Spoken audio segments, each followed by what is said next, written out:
برطانیہ کے اندر ہماری کرکٹ ٹیم تو ہار گئی ہے، مگر برطانیہ کے اندر عمران خان جیت گیا ہے، کیونکہ برطانیہ میں جو میچ ہوا ہے اس میچ کے دوران جتنے بھی وہاں پر پاکستانی شائقین تھے، جتنے بھی میچ دیکھنے کے لیے پاکستانی آئے ہوئے تھے، انہوں نے عمران خان قیدی نمبر 808 قیدی نمبر 408 کے اتنے نعرے لگائے کہ پورا گراؤنڈ قیدی نمبر 804 کے جو نعرے تھے ان سے گونجتا رہا، اور ہر جانب عمران خان کی بات کی جاتی رہی، ہر جانب عمران خان کے لیے آواز اٹھائی جاتی رہی۔ اور پھر حیرت انگیز طور کے اوپر جو حیرت کی بات ہے، جو بڑی پریشان کن بات ہے پاکستانی حکومت کے لیے، وہ یہ ہے کہ وہاں پر ان لوگوں نے جو نعرے بازی کی ہے، ان لوگوں نے وہاں پر عمران خان کے حق میں جو باتیں کی ہیں، ان لوگوں نے وہاں پر جو یعنی کہ مل کر آواز بلند کی ہے، تو اس کے اوپر برطانیہ کی حکومت نے کسی پہ پرچہ ہی نہیں کاٹا بھائی، کسی کے اوپر ایف آئی آر ہی نہیں کی، کسی کے اوپر مقدمہ ہی درج نہیں کیا، کسی کو عدالت ہی نہیں لے کے گئے، کسی کے گھر پہ چھاپا ہی نہیں مارا، کسی کی چار دیواری کا تقدس ہی پامال نہیں کیا، کسی کی بہن بیٹی کو اٹھا کے جیل میں نہیں ڈال دیا، کسی کے بزرگ کو اٹھا کے اس پہ مقدمہ درج نہیں کیا، کسی نوجوان کو اٹھایا اس لیے نہیں اٹھایا کہ تم اپنے بھائی کو پیش کرو تب تو میری حق کر دیں گے، وہاں ایسا کچھ نہیں ہوا۔ اور یہ بڑی حیرت انگیز اور نون لیگ کے لیے بڑی پریشانی کی بات ہے کہ یہ کیا ہو گیا،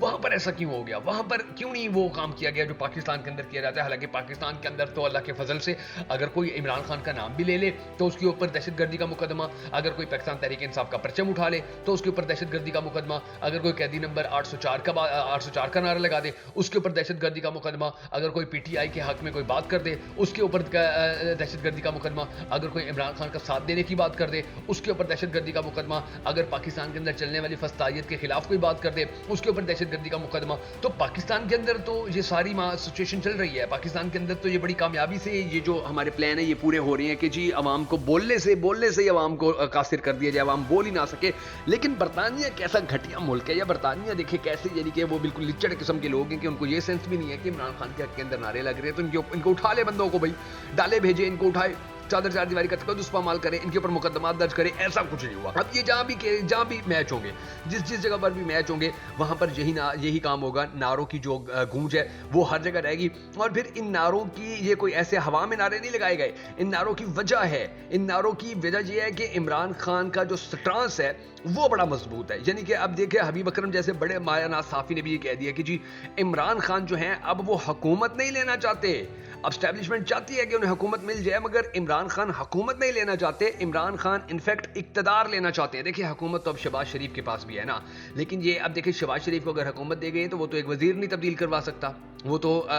خسرے نہیں پکڑوا سکتا، اسلام آباد کے اتنے بڑے وکیل کے اوپر حملہ ہو گیا وہ تو خسرے نہیں پکڑوا سکتا۔ تو جو حکومت ہے وہ پاکستان کے اندر اس طرح دی جاتی ہے۔ عمران خان چاہتے ہیں اقتدار کا مطلب یہ ہے کہ سارا اختیار، اور جب سارا اختیار عمران خان کے پاس ہوگا، جب عمران خان کے ہاتھ میں سب کچھ ہوگا تو پاکستان کو ٹھیک کرنے کے اندر ان کو زیادہ وقت نہیں لگے گا۔ یعنی کہ حبیب اکرم صاحب نے یہ باتیں کی ہیں۔ اچھا پھر آپ یہ دیکھ لیجئے کہ جو آنے والا وقت ہے وہ کس طریقے سے، یعنی کہ عمران خان وہ ہے کہ جس کے اوپر ظلم کے پہاڑ توڑے گئے ہیں، جس کو ہر جانب سے اس کی کریکٹر اسیسینیشن کی گئی، اس کو کرپٹ ثابت کرنے کے لیے توشہ خانہ کا کیس بنایا گیا، اس کو غدار ثابت کرنے کے لیے سائفر کیس بنا دیا گیا، اس کو کریکٹر لیس ثابت کرنے کے لیے عدت کیس بنا دیا گیا، کریکٹر لیس ثابت کرنے کے لیے ٹیریان کیس بنایا گیا۔ مگر یہ سب کچھ کرنے کے باوجود کوئی کامیابی اس کے خلاف نہیں مل سکی ہے، کوئی کامیابی ان کو ملنی بھی نہیں ہے، کیونکہ قوم جو ہے وہ عمران خان کے ساتھ کھڑی ہوئی ہے۔ اب جو جتنے بھی ریکارڈ تھے یعنی کہ ظلم کرنے کے حوالے سے سارے ہی عمران خان کے اوپر وہ توڑے گئے۔ اب 29 مئی کو عدت کیس کا فیصلہ آنے والا ہے، اور اس سے پہلے ہی جو پاکستان کے بڑے مایہ ناز، چاہے وہ سنی تھے، دیوبندی تھے، شیعہ تھے، اہل حدیث تھے، بریلوی تھے،